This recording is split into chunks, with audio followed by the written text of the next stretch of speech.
What time is it? It's 7:20.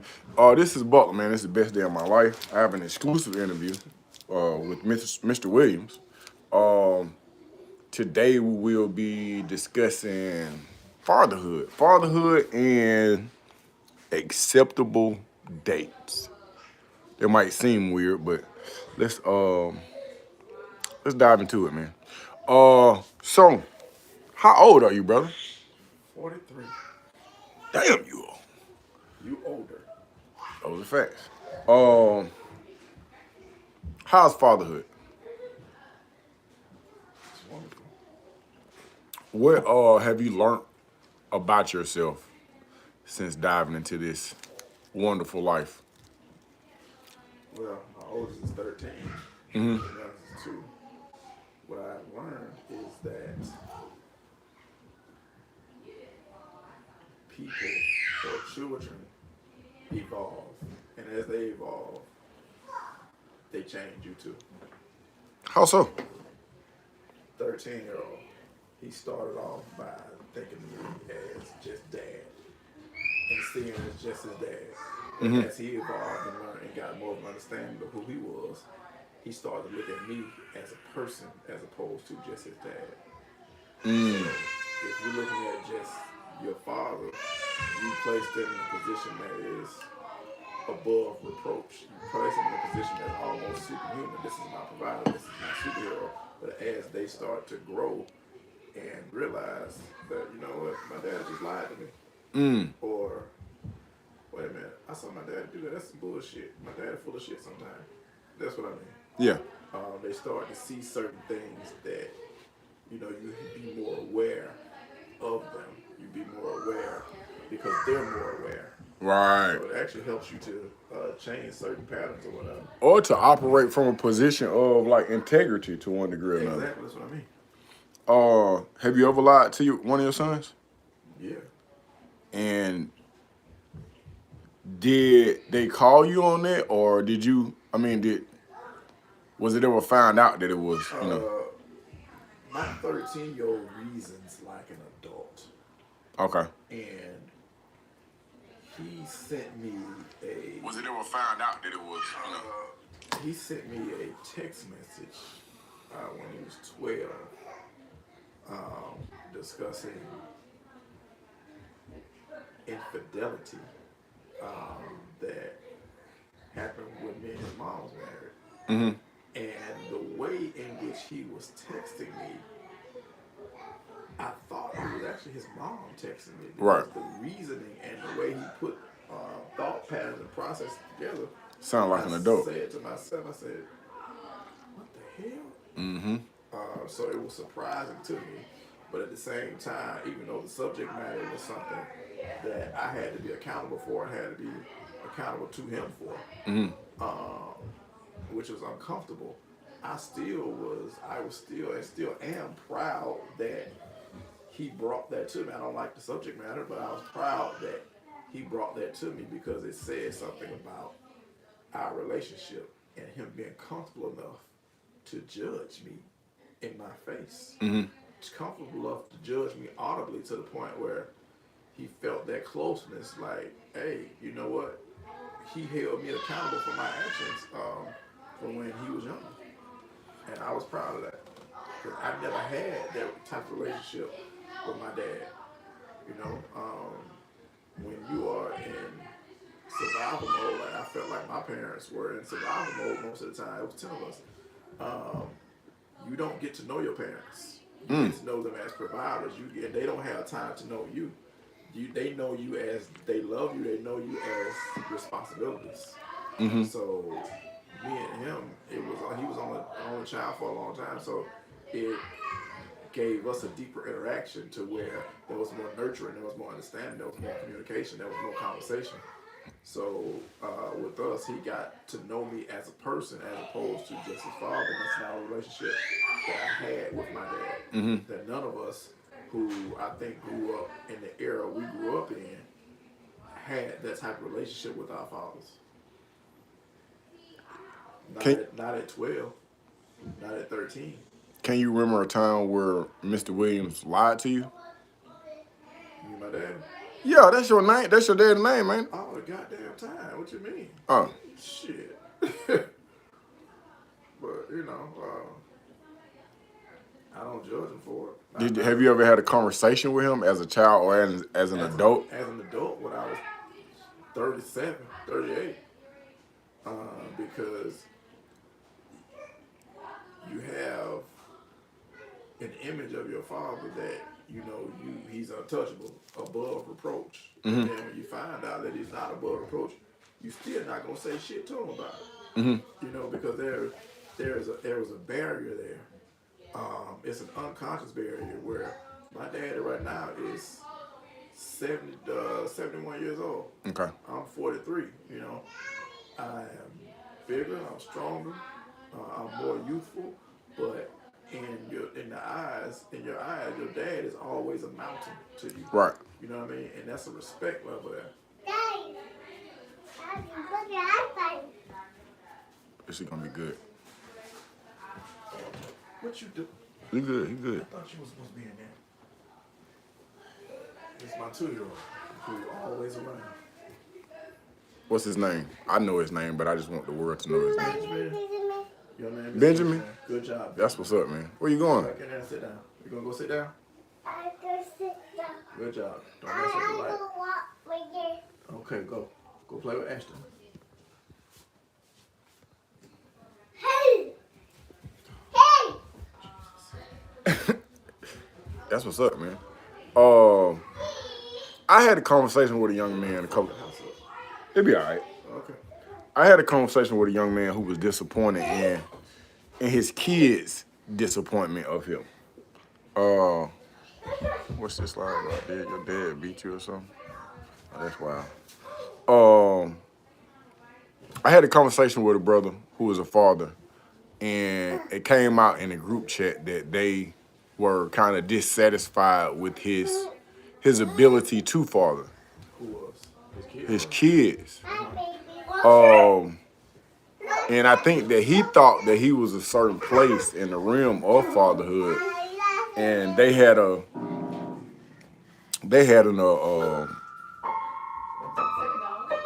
are y'all I told you that. Come on. We're letting them explore their right limits. No limits, right okay. So nevertheless, they had just a reality check for him. How do you measure whether you going hard in the paint? How does a father measure whether he's doing enough or not?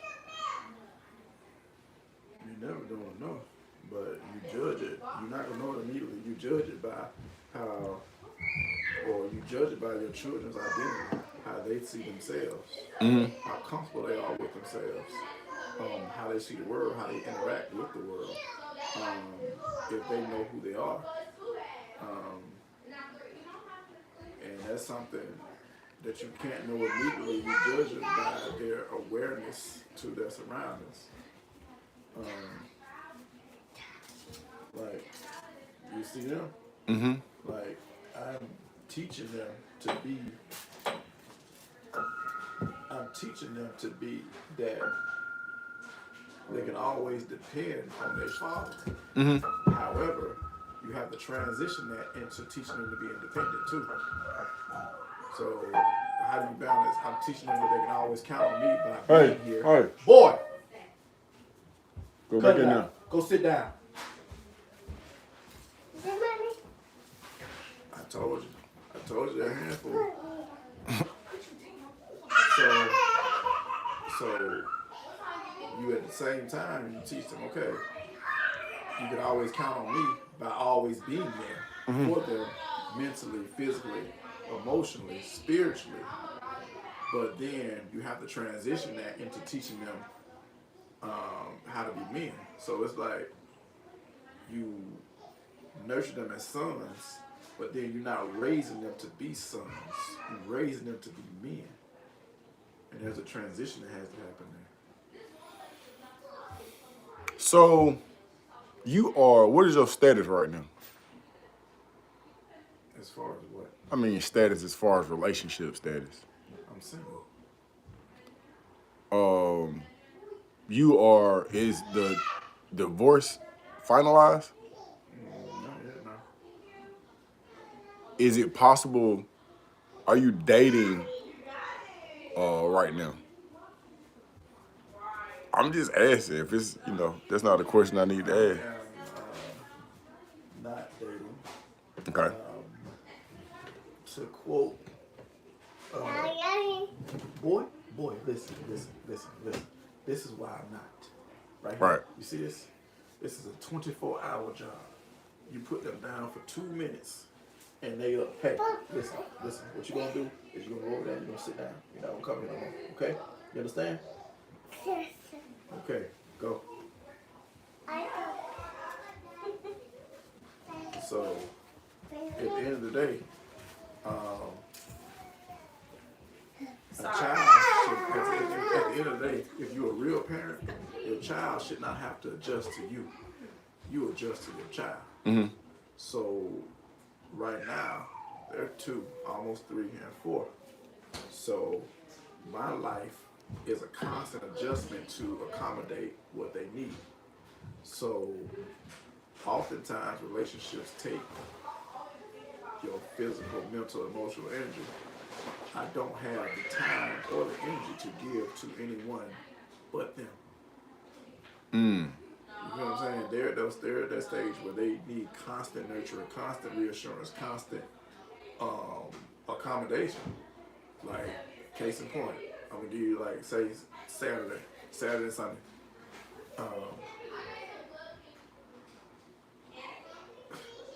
One of them wakes up at 5 in the morning. Mm-hmm. He's not going to go back to sleep. So he wants some juice. He want to watch cartoons. He'll chill until 7:30 when the 4-year-old gets up. He wakes up immediately hungry. Immediately. So what I'm doing is, okay, I got this one over here. He watching cartoons, drinking juice.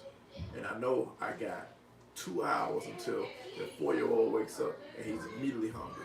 He wakes up, he's hungry. By the time he gets up, I fixed it. I got the breakfast ready for both of them.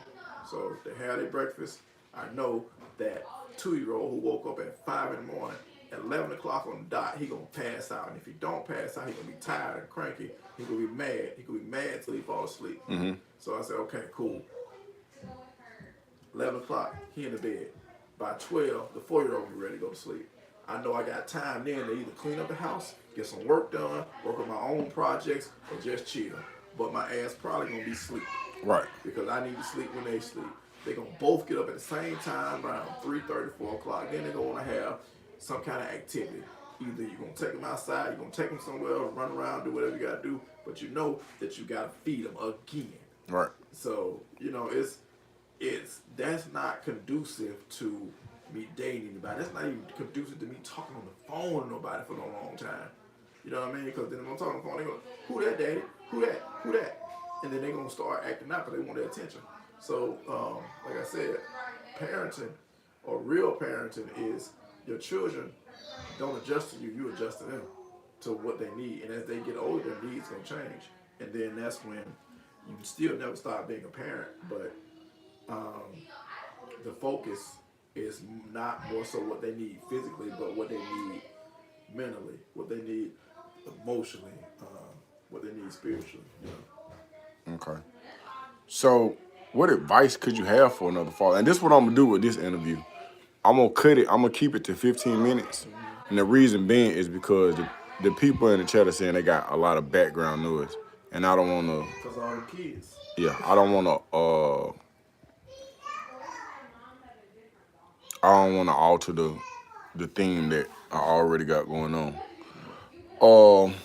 What advice, if any, would you have for a father who is trying to juggle all like fatherhood and interacting, and is not gonna put their personal interactions to the side in reference to making time for their children?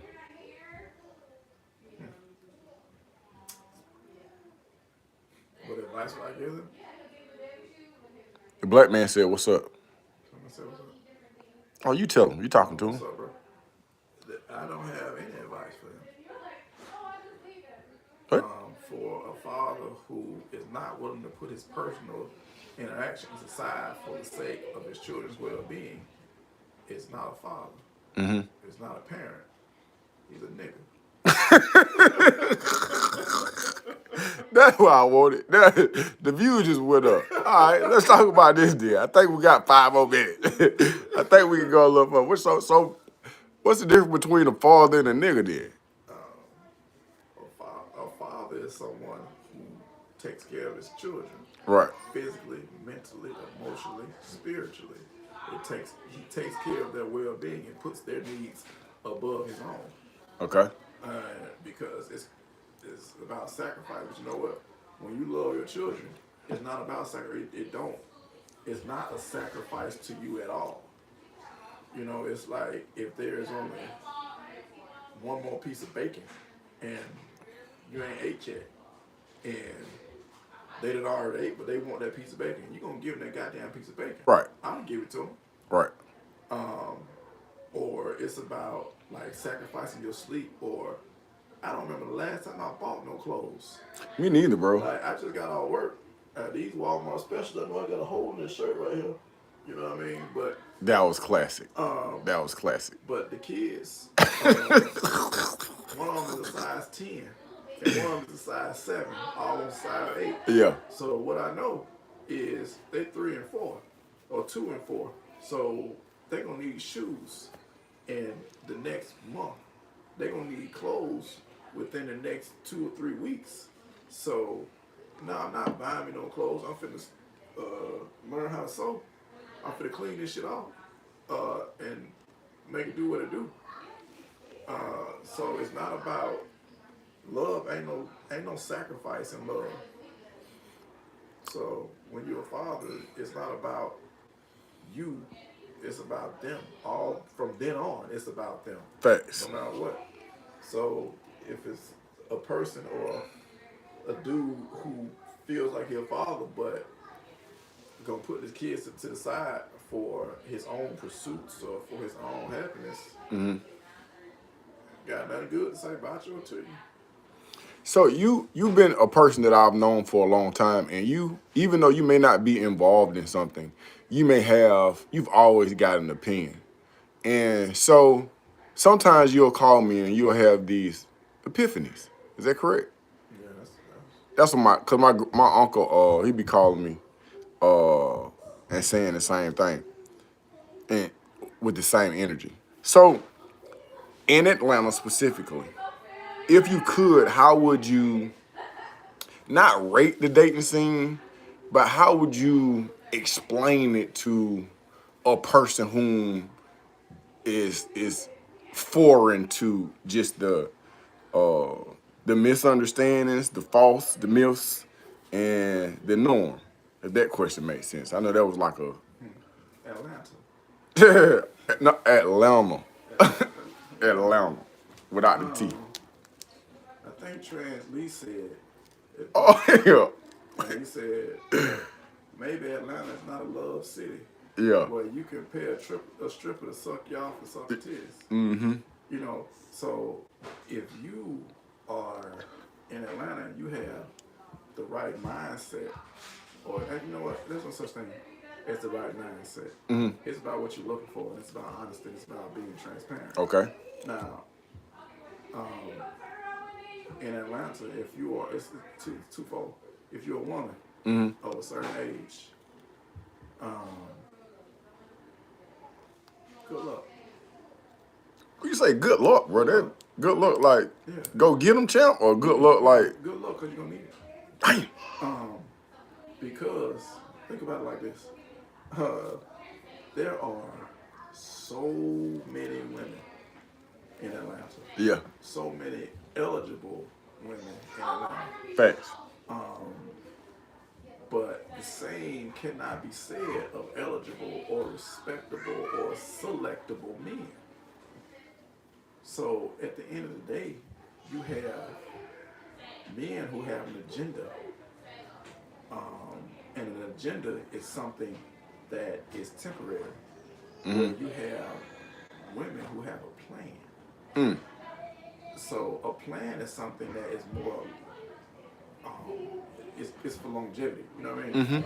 So to put it in Atlanta speak, Shaw, there's a whole bunch of niggas that can tell you a whole bunch of bullshit out here.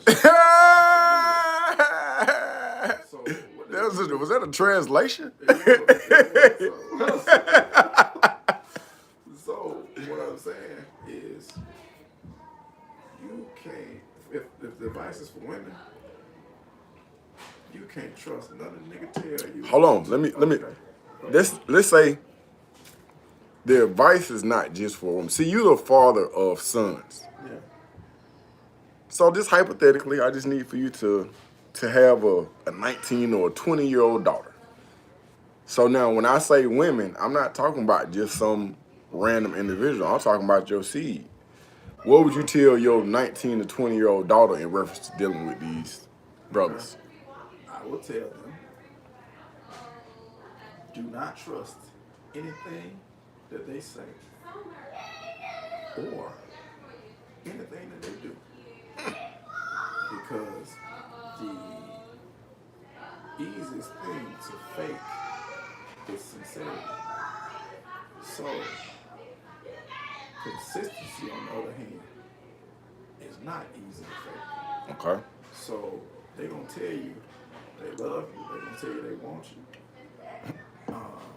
And they're going to do everything to show you that they love you, they want you, that they can be your security, they can be your security physically, mentally, emotionally, even spiritually. Mm-hmm. And they'll go in that vein, and you're going to feel like, you know what, this is the best thing that ever happened to me. However, once